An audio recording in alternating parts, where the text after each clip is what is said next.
Assalamualaikum warahmatullahi wabarakatuh.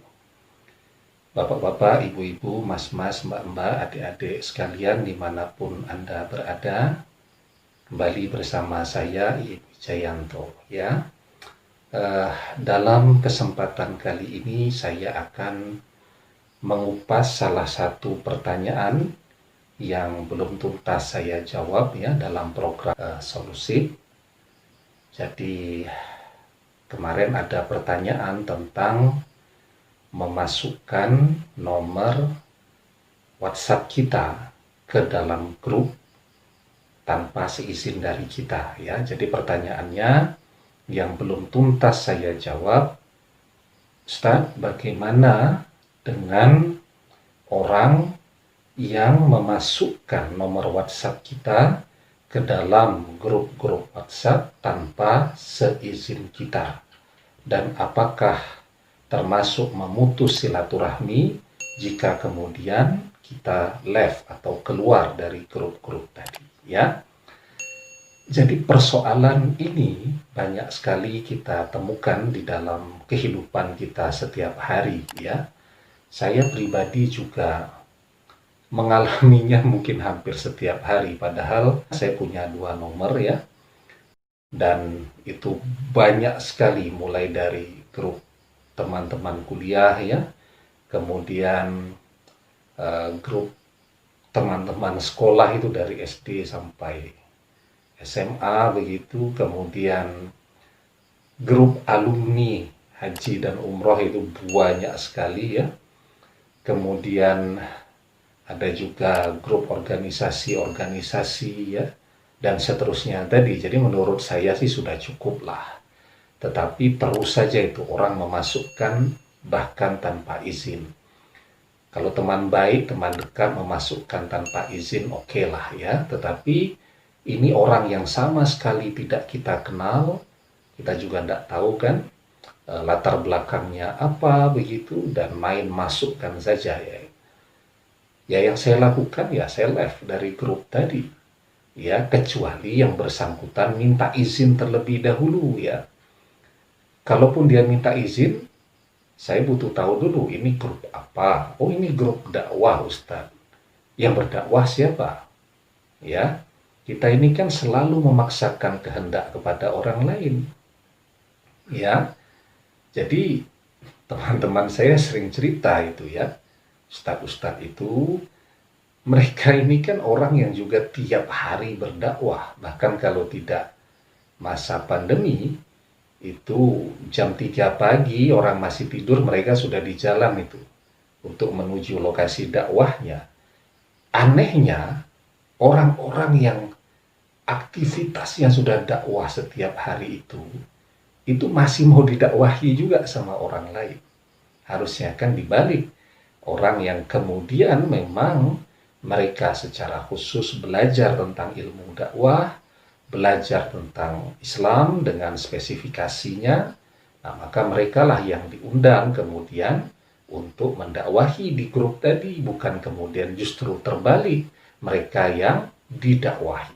Ya, nah jadi itu fenomena. Nah, kita langsung ke pembahasan ya tentang grup WhatsApp ini, karena waktu kita juga durasinya tidak lama ya. Jadi nomor WhatsApp itu kan bisa satu kita pahami sebagai alat komunikasi. Yang kedua, nomor WhatsApp itu juga sudah berkembang. Tidak hanya sebagai alat komunikasi, tetapi juga sebagai toko online, alat bisnis ya. Bahkan sekarang kan juga ada fasilitas WhatsApp yang menggunakan platform bisnis kan begitu ya. Jadi dia sudah menjadi toko bagi orang yang memiliki nomor itu. Bagi saya pribadi, nomor WhatsApp itu juga sudah 70% dari kantor saya.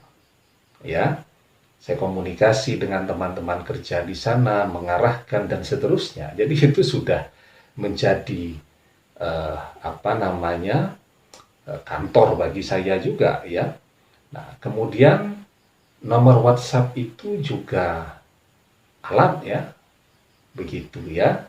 Eh, karena dia alat, maka berlakulah kaidah-kaidah aturan syariat tentang alat, ya.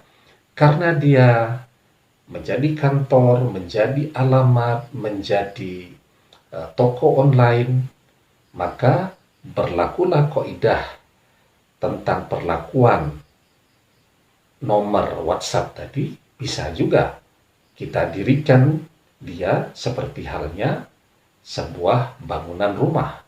Nah, jadi yang pertama, seperti halnya ketika orang mau masuk ke rumah orang lain, ya. Artinya ketika orang mau memanfaatkan nomor WhatsApp orang lain dimasukkan ke dalam grup, ya harus minta izin. Kita masuk ke rumah orang lain tanpa izin, itu bisa diteriaki orang sekampung, ya.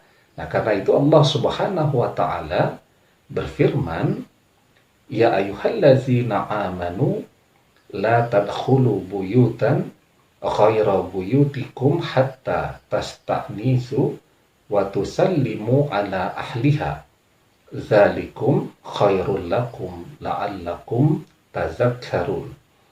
Hai orang-orang yang beriman, janganlah kamu memasuki rumah yang bukan rumahmu sebelum meminta izin dan memberi salam kepada penghuninya. Yang demikian itu lebih baik bagimu agar kamu selalu ingat. Ya.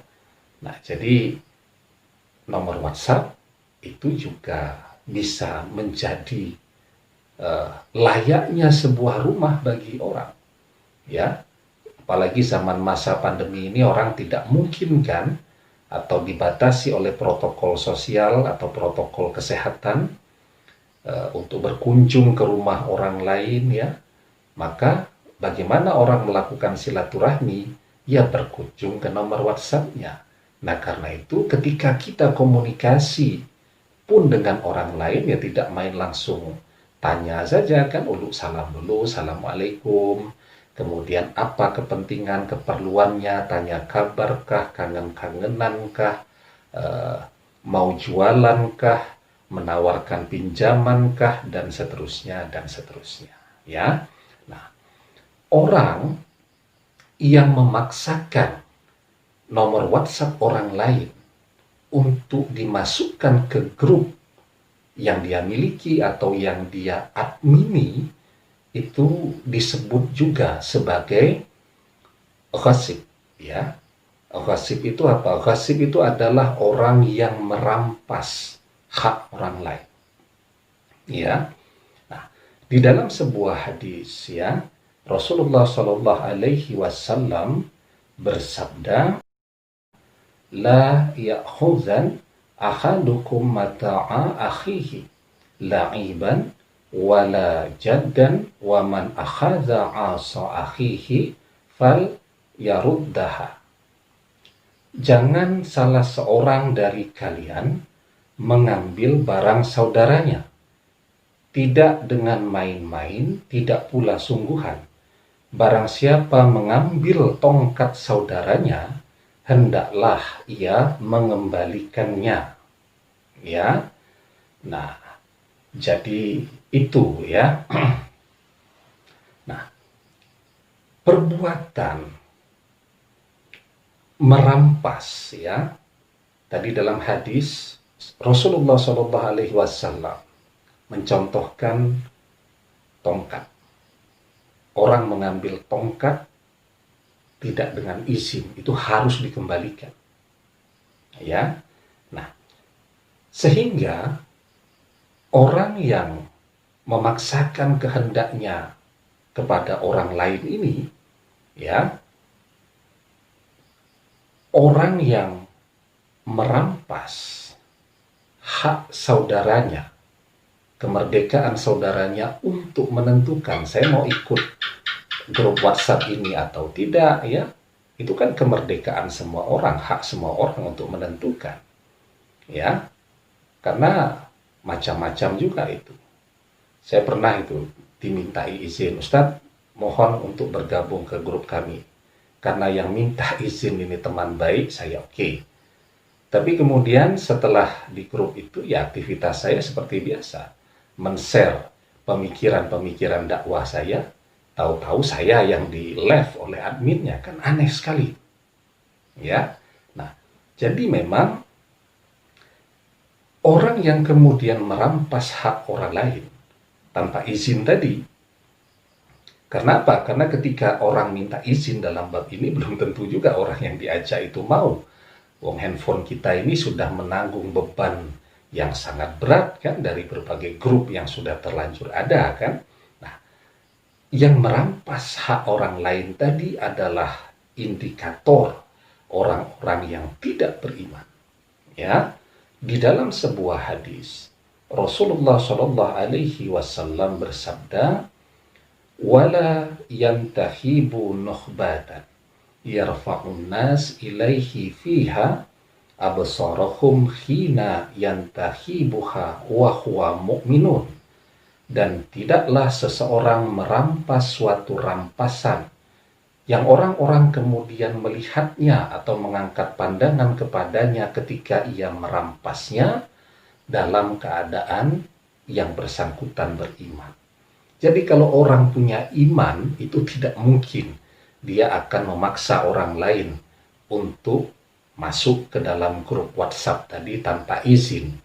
Karena akhlak, adab seorang muslim, apapun yang berkaitan dengan kepentingan dan hak orang lain, dia akan meminta izin. Ya, nah, sebagai penutup, memasukkan orang ke dalam grup WhatsApp tanpa izin itu adalah perbuatan penghinaan, tidak menghargai harga diri orang lain. Ya, dan ini dibahas ya oleh Rasulullah di dalam beberapa hadis. Salah satunya yang saya contohkan, di dalam sebuah hadis Rasulullah Shallallahu Alaihi Wasallam bersabda, man kanat lahu matlimatun li akhihi min irdihi aw say'un. Barang siapa yang berbuat zalim kepada saudaranya dalam kehormatannya atau yang lain. Jadi hadis ini menunjukkan bahwa tidak menghormati, tidak menghargai, tidak minta izin itu adalah perbuatan zalim. Itu adalah perbuatan tidak menghargai dan tidak menghormati orang lain. Kalau kita ini ingin dihargai dan dihormati oleh orang lain, maka belajarlah untuk menghargai dan menghormati orang lain juga. Ya, demikian, semoga bermanfaat ya. Dan saya berharap media sosial ini tidak kemudian membuat perubahan-perubahan perilaku kita menjadi semakin jauh, menjadi semakin kurang ajar, menjadi semakin tidak menghargai orang lain. Tapi jadikanlah media sosial ini untuk mempererat silaturahmi, untuk menjaga silaturahmi, untuk saling menghargai, saling menghormati satu dan lainnya. Semoga bermanfaat. Mohon maaf kalau banyak kurang dan khilafnya. Wallahu a'lam bishawab. Billahi taufiq wal hidayah. Assalamualaikum warahmatullahi wabarakatuh.